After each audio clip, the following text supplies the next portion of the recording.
فرعون کا دور تھا، اس کے دور میں جب اس نے مقابلہ کرنے کے لیے حضرت موسیٰ علیہ السلام کا اپنی ساری سلطنت سے جادوگروں کو اکٹھا کیا، سارے جادوگر جب آ گئے حضرت موسیٰ علیہ السلام کا مقابلہ کرنے کے لیے،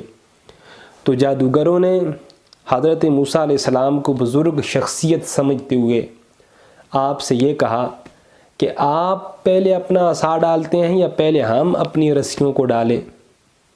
کیونکہ انہوں نے ایک نبی کی تعظیم کی تھی، نبی سے پوچھا تھا، نبی کو مقدم رکھا تھا۔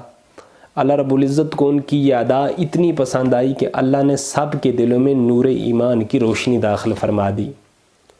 لیکن دوسرے نمبر کے اوپر انہوں نے ایک نبی سے مقابلہ کیا تھا، نبی کے مقابلے میں آئے تھے، تو دنیا کے اندر ان کو یہ عذاب دیا گیا کہ فرعون نے ان جادوگروں کے ہاتھ اور پاؤں کٹوا دیے تھے۔ تو پتہ یہ چلا